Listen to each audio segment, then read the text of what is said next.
서로 축복하겠습니다. 쉬지 말고 기도합시다. 오늘부터 열렬히 하나님을 부릅시다. 할렐루야. 오늘부터 우리 교회는 제9차 특세 시작합니다. 그동안 했던 특세와 달리 기간이 짧습니다. 그렇기 때문에 흔히 하는 말로 짧고 굵게 모이는 특세가 되기를 바랍니다. 오늘 첫 시간이기 때문에 먼저 특세 주제 말씀을 소개합니다. 첫 번째 본문의 표제를 보면 아삽의 시라고 밝히고 있는데요. 이를 염두에 두고 주제 말씀인 시편 50편 15절 함께 봉독해 보겠습니다. 시편 50편 15절 말씀입니다. 환난 날에 나를 부르라. 내가 너를 건지리니 내가 나를 영화롭게 하리로다. 아멘. 사랑하는 새벽용사 여러분, 여기서 먼저 환난 날이라는 표현에 주목하기 바랍니다. 시편에서 환난 날은 주로 전쟁이 임박한 상황을 가리킵니다. 오늘날의 우리나라처럼 이 강대국들에 의해 둘러싸여 있었던 이스라엘이었기 때문에 자주 이 전쟁의 아픔을 겪었습니다. 성경은 이런 날을 환난 날이라고 묘사합니다. 그렇다면 이러한 환난 날이 구약 시대에만 있었겠습니까? 아닙니다. 지금도 여전히 우리의 인생 속에 존재하지요. 실제적인 전쟁도 있고요. 개인적으로 만나는 인생의 어려움들도 환난 날로 묘사됩니다. 사업의 위기, 불안정한 직장 생활, 육체의 질병, 예기치 못한 억울한 일들, 사람들로 인한 시달림, 물질의 위기 등등을 꼽을 수 있고요. 좀 더 범위를 확대한다면 가정이 겪는 어려움도 있고, 한 공동체가 겪는 어려움, 나라가 겪는 어려움 등등이 다 환난 날에 속하는 것들입니다. 이러한 때에 우리가 해야 할 것, 할 수 있는 것이 무엇일까요? 여러분도 생각해 보시겠지만, 저도 나름대로 생각해 보지만, 환난 날에 해야 할 것, 할 수 있는 것들 찾기가 결코 쉽지 않습니다. 나름 애써보지만, 또 나름 해결책을 찾아 동분서주해보지만, 그런 과정에서 깨닫게 되는 것은 딱 한 가지. 나는 약하구나. 그것도 너무 약하구나 라는 사실뿐입니다. 이러한 사실을 깨닫게 되면 오늘 주신 말씀에서 아삽이 외치고 있는 그 소리가 무슨 소리인지, 겉으로 들리는 소리가 아닌 그 속의 소리가, 그 의미가 무엇인지 알게 될 겁니다. 환난 날에 나를 부르라. 내가 너를 건지리니 내가 나를 영화롭게 하리로다. 사랑하는 여러분, 이 말씀을 유념해서 보십시오. 이 말씀을 읽되 아주 깊이 읽어야 합니다. 이번 특세 기간 내내 이 말씀을 묵상하고 외울 수 있으면 외우기 바랍니다. 여기에는 대전제가 있습니다. 그것은 우리 모두가 환난 날에 환난을 만날 사람들이 아니다라는 겁니다. 그것은 하나님을 모르는 사람들의 삶이기 때문이에요. 옳습니다. 우리는 환난 날에 환난을 만나는 것이 아니라 하나님을 만날 사람들인 줄 믿습니다. 아삽이 환난 날에 만난 하나님을 보라는 거죠. 아삽은 부르짖으면 응답하는 하나님을 만났습니다. 아삽은 환난 속에서 자신을 건져주는 하나님을 만났습니다. 자신을 높이 들어주는 하나님을 만났던 것이지요. 자신을 돕는 하나님, 자신을 붙잡아주는 하나님을 만났던 것입니다. 이것이 아삽이 환난 날에 만난 하나님께서 그를 위해 역사하신 증거들입니다. 이렇게 하나님을 만나고 나니 결과가 무엇입니까? 네가 나를 영화롭게 하리로다. 바로 이것입니다. 하나님을 영화롭게 해드리는 것, 하나님의 영광을 드러내는 것 말입니다. 저는 이번 특세를 통해 저와 여러분 모두가 이 말씀을 액면 그대로 체험하게 되기를 간절히 바랍니다. 그래서 정한 주제가 너희는 나를 부르라 입니다. 오늘은 첫 시간인데요. 오늘은 한 치 앞도 내다보지 못하는 자 여호와 이레를 부르라 라는 제목으로 하나님의 말씀을 전하도록 하겠습니다. 두 번째 본문으로 가볼까요? 우리가 너무나 잘 아는 말씀이죠. 아브라함이 100세에 얻은 아들 이삭을 하나님께 제물로 바치는 사건입니다. 자식을 낳아야겠다는 생각을 다 포기했던 그때 하나님께서 주신 선물이 이삭입니다. 아브라함은 이 아들 때문에 인생 말년을 행복하게 살았습니다. 그러던 어느 날 하나님께서 찾아오셔서 도무지 이해할 수 없는 말씀을 하십니다. 창세기 22장 우리 1절과 2절 말씀 함께 봉독합니다. 1절 2절입니다. 그 일 후에 하나님이 아브라함을 시험하시려고 그를 부르시되 아브라함아 하시니 그가 이르되 내가 여기 있나이다. 여호와께서 이르시되 내 아들 내 사랑하는 독자 이삭을 데리고 모리아 땅으로 가서 내가 내게 일러준 한 산 거기서 그를 번제로 드리라. 무슨 말씀인지 아시겠죠? 아브라함이 100세에 얻은 금지 옥엽 같은 아들 이삭을 번제로 바치랍니다. 청천벽력 같은 말씀 아닙니까? 아브라함은 차라리 자신이 죽는 게 낫다 생각했을 겁니다. 이삭이라니요, 그것도 그냥 죽이는 것도 아닙니다. 번제로 드리라는 것은 그 아이의 육체를 각을 뜨고 불태워서 하나님께 제물로 바치는 것을 의미합니다. 그야말로 참담한 일입니다. 그런데요, 이렇게 기가 막히고 청천벽력과도 같은 하나님의 말씀에 아브라함은 단 한마디도 대꾸하지 않았습니다. 왜 그래야 하느냐 따지지 않았습니다. 이삭 말고 좀 다른 제물 바치면 안 되겠습니까? 제가 다른 제물 많이 바칠게요. 협상하지도 않았습니다. 아브라함은 묵묵히 잠자리에 들었습니다. 그리고 다음날 아침 일찍 일어났어요. 나귀를 준비합니다. 번제에 쓸 나무를 쪼갰습니다. 두 종과 아들 이삭을 데리고 하나님께서 일러주신 모리아 산으로 떠났습니다. 그 후에 벌어진 일은 다 아시잖아요. 모리아산 입구에 이르자 아브라함은 두 종을 그곳에 남겨놓고 이삭과 단 둘이 산 위에 오르기 시작했습니다. 번제에 쓸 나무를 이삭의 등에 짊어지게 합니다. 자신은 불과 칼을 들고 산으로 오르기 시작했습니다. 이 걸음이 얼마나 무거웠겠습니까? 5만 가지의 생각이 떠나지 않는 산행이었습니다. 그런데 잠잠히 아버지를 따라오던 이삭이 질문도 해요. 아버지, 불과 나무는 있는데 번제할 어린 양 어디 있어요? 아브라함의 가슴을 막 해집는 질문이지요. 이 자식이 뭔지, 간혹 자식을 왼수라고 일컫는 분들도 있지만 그럼에도 불구하고 자녀만큼 부모에게 기쁨을 주는 존재도 흔하지 않을 겁니다. 그래서 부모의 사랑이 늘 자녀들을 향하는 거 아닙니까? 이것이 당연지사이거늘 지금 아들을 죽이러 가는 아비의 심정이 어떻겠냐는 거예요. 와르르 무너져 내리고 있었을 겁니다. 결국 아브라함이 옹색한 변명합니다. 보면 8절 말씀이잖아요. 내 아들아, 번제할 어린 양은 하나님이 자기를 위하여 친히 준비하시리라. 아브라함이 모든 것을 하나님께 이렇게 떠넘기고 있습니다. 오늘 이 아침에 이 대답을 기억해 두십시오. 이 대답이 중요합니다. 그렇게 대답하고는 마침내 산 위에 올라갔습니다. 아브라함과 이삭은 제단을 쌓습니다. 그 밑에 나무를 버려놓고 불을 피울 준비를 마쳤습니다. 그렇게 번제를 드릴 준비가 끝나자 갑자기 아브라함의 표정이 돌변합니다. 그는 이삭을 단단히 묶었습니다. 그때 이삭이 얼마나 당황했을까요? 아마도 얼굴이 백지창처럼 하얗게 질려버렸을 겁니다. 아버지, 지금 뭐 하시는 거예요? 왜 저를 묶는 건데요? 이렇게 질문해 보지만 아버지는 침묵합니다. 아들의 질문에 대해 한마디도 대답하지 않습니다. 딱 한마디 한다면 아들아 미안하다 이렇게 말하고 나서 아브라함이 칼을 들어 이삭을 죽이려고 했습니다. 그때 하나님의 음성이 들려옵니다. 본문 11절부터 14절까지의 말씀 함께 봉독해 볼까요?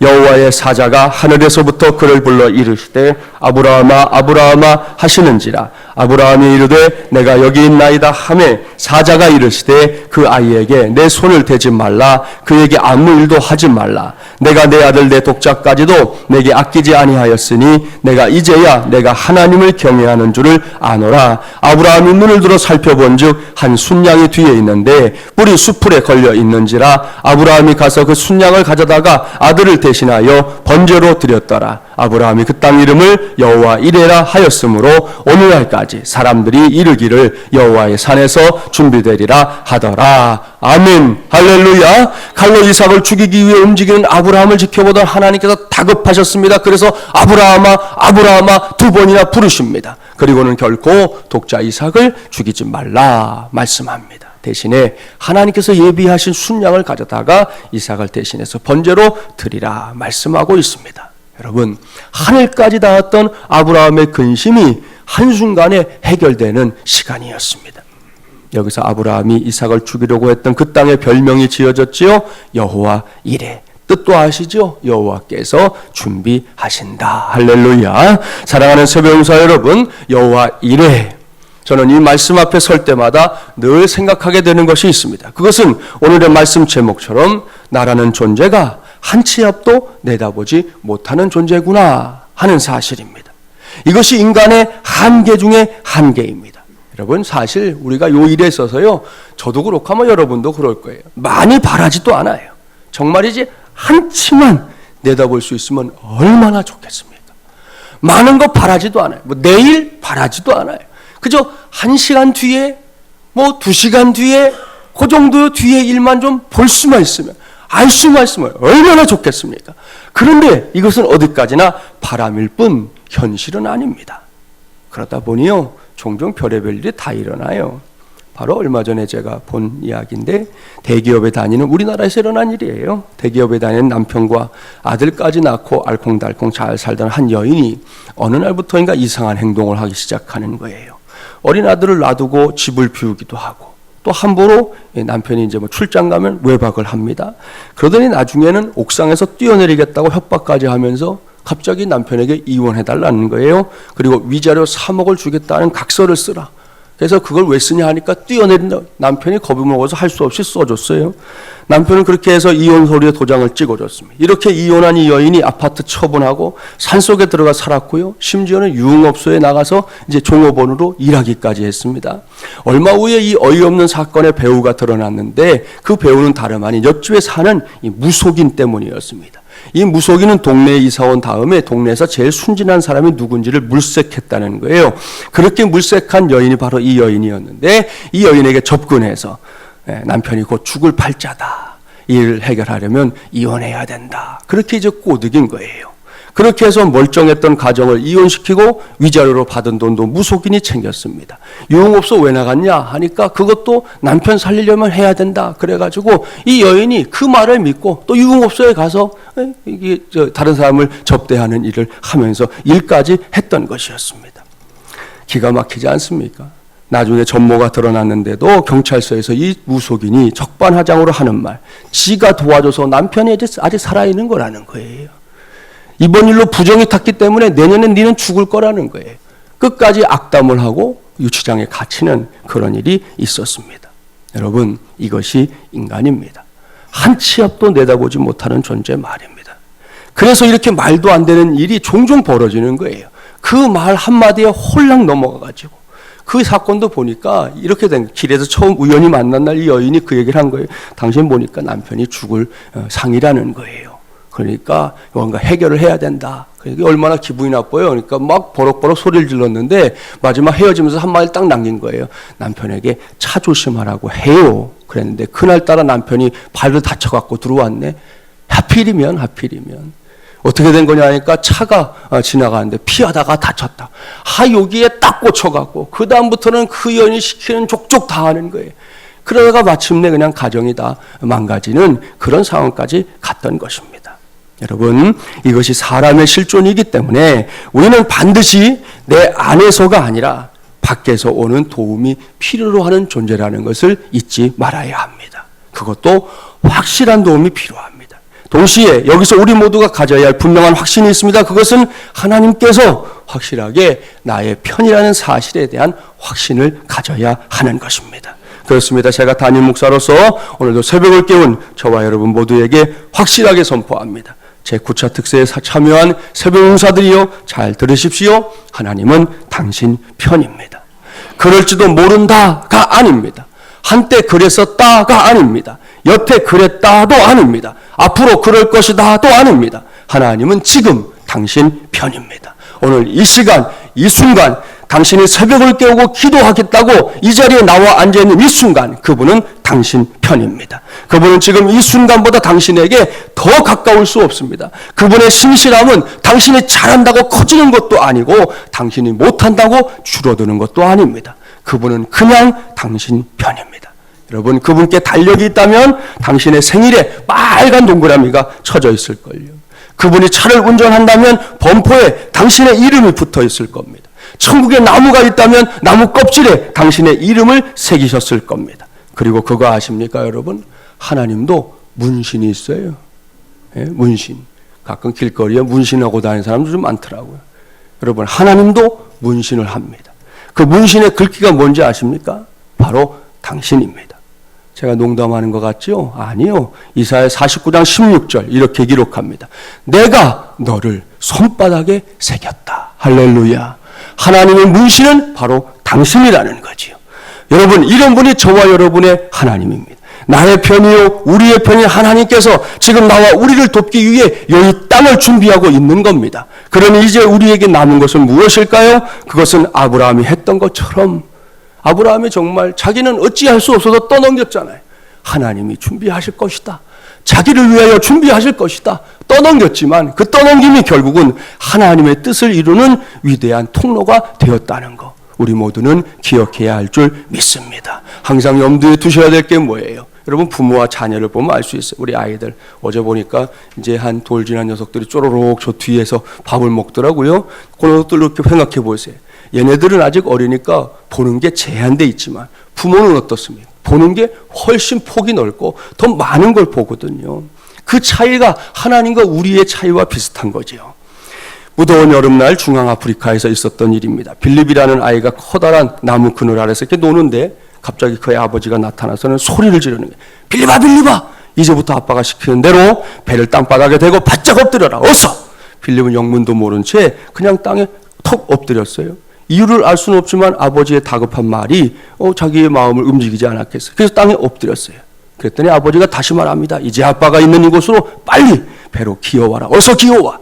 좋은 옷을 입고 있었는데 흙 위에 기면 옷이 더러워질 거 아니에요. 그런데 왜 아버지가 자기를 기라고 하는지 필립은 알 수가 없었어요. 투덜거리는 마음이 있긴 했지만 그 진흙위를 그냥 기어서 아버지께로 오니까 아버지가 이제는 자, 일어나서 뛰어라. 어서 뛰어라 말했습니다. 그래서 아버지 말대로 일어나서 쏜살같이 뛰어서 아버지 품에 안겼더니 그제야 아빠가 이야기합니다. 빌립아, 정말 잘했다. 이제는 뒤로 돌아서 나무를 한번 쳐다봐라. 나무를 쳐다보니까 아프리카에서 이 사람 잡아먹는 거대한 뱀이 꼬리를 나무에 감고 그 빌립이 놀던 그 자리까지 머리를 내려뜨리고 혀를 낼름거리고 있는 모습이 보였던 것이죠.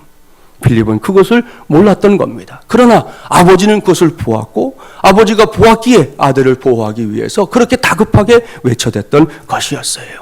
그때 빌립이 고백합니다. 저는 영문도 모르고 아버지가 엎드려라, 기어라, 뛰어라 하니까 그대로 순종했을 뿐입니다. 그렇게 말했습니다. 여러분, 놀라운 일이잖아요. 아버지의 말. 때로는 우리가 그 말을 듣을 때 왜 이렇게 말하지? 왜 나한테 이런 걸 얘기하지? 이럴 수 있잖아요. 부모 자식 간에. 그런데 여러분, 그것을 귀 기울여 듣느냐 안 듣느냐는 우리의 몫이지만 이 빌립보가 하던 상황 속에서는 아버지의 말을 듣는 것이 사는 길이고 생명을 이어가는 길이 될 수 있었다는 것이죠. 여러분, 우리는 매우 자주 그런 경험합니다. 하나님의 역사를 그때는 잘 모르겠어요.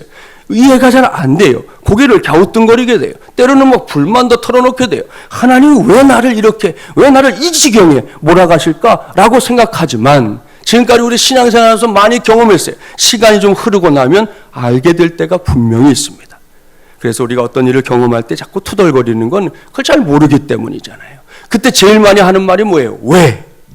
어떤 것은 나와 전혀 상관없는 것 같고 어떤 것은 내가 너무 억울한 것 같고 어떤 것은 정말 이제 때려 죽인다고 해도 싫을 때가 있습니다. 그래서 왜냐고 투덜거리는 거죠. 그런데요, 그러한 때 하나님의 말씀에 따라가 보시라는 거죠. 얼마간의 시간이 지나고 난 다음에 너도 나도 고백하게 됩니다. 아하, 그때 하나님께서 그래서 이렇게 하셨던 것이로구나. 나를 이렇게 이끄시기 위해서 행했던 일이었구나 라고 인정하고 고백했던 일, 여기 있는 분들 대부분 다 한 번 이상의 경험들이 다 있을 겁니다. 흔히 세상 사람들은 알고 믿겠다 하는데요, 성경은 그렇지 않습니다. 믿으면 알게 된다, 그렇게 가르칩니다. 그렇습니다. 먼저 믿고 순종하면 나중에 알게 됩니다. 하지만 알고 난 다음에 믿고 순종하겠다고 하면 벌써 때를 놓친 것입니다. 이를 명심하고 오늘 이 새벽에 우리 모두가 하나님을 제대로 믿게 되기를 바랍니다. 특별히 오늘은 내 자신이, 우리 모두가 한 치 앞도 내다보지 못하는 자라는 사실을 인정해야 됩니다.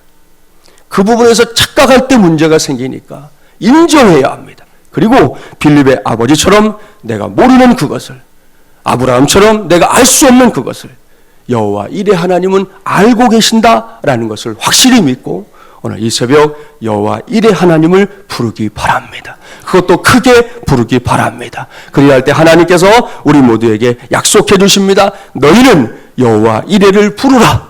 내가 너를 건지리니 네가 나를 영화롭게 하리로다. 아멘. 이 말씀의 역사를 현실 속에서 체험하는 제9차 특세가 되기를, 저와 여러분이 되기를 주님의 이름으로 간절히 축원합니다.